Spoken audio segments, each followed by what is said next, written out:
आप यहाँ हैं? आज जब हम अपने शिष्यों से वार्ता कर रहे थे तो आपको वहां नहीं पाया। मैं वहां उपस्थित नहीं रहना चाहता था। क्यों?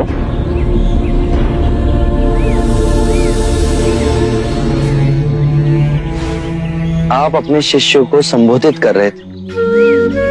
यदि स्वाभाविक कोई प्रश्न मेरे मन में जागता तो आपके शिष्यों के सामने उसे पूछना आपको दुविधा में डाल सकता था। परंतु यहाँ तो एकांत है। अब हम वार्ता कर सकते हैं। कृपा करें, आप दुख के संबंध में कुछ कह रहे थे। क्या आप ये मानते हैं कि दुख सत्य है? क्या आप ये भी मानते हैं कि दुख के कारण भी है? हाँ। यदि कारण है तो दुख तो रहेगा, और यदि कारण ही समाप्त हो जाए तो दुख भी लुप्त हो जाएगा, जैसे सूर्य के प्रकाश से अंधेरा। आप सुनी सुनाई बातें नहीं कहते,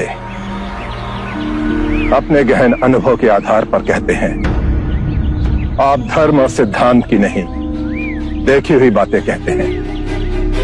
आपने कहा कि मुक्ति का मार्ग है अपने विवेक को जगाना और गूढ़ ध्यान में लिप्त हो जाना, जिससे मनुष्य स्वयं को और इस संसार को भली भांति समझ सकता है।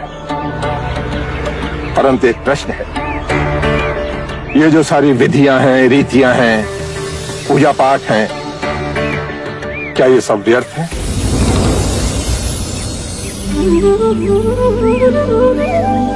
यदि कोई व्यक्ति इस नदी के दूसरे किनारे पर जाना चाहे तो वो क्या करे? यदि जल गहरा नहीं है तो वो चलकर जा सकता है, और यदि जल गहरा है तो वो नाव की सहायता से जा सकता है या स्वयं तैरकर जा सकता है।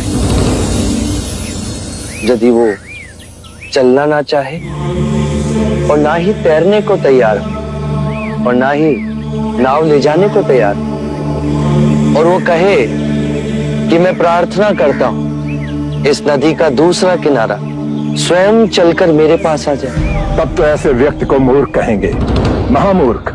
इसी प्रकार यदि व्यक्ति अज्ञान और भ्रांति को अपने विवेक से मिटाएगा नहीं तो परम आनंद और मुक्ति के दूसरे छोर पे कैसे पहुंच पाएगा?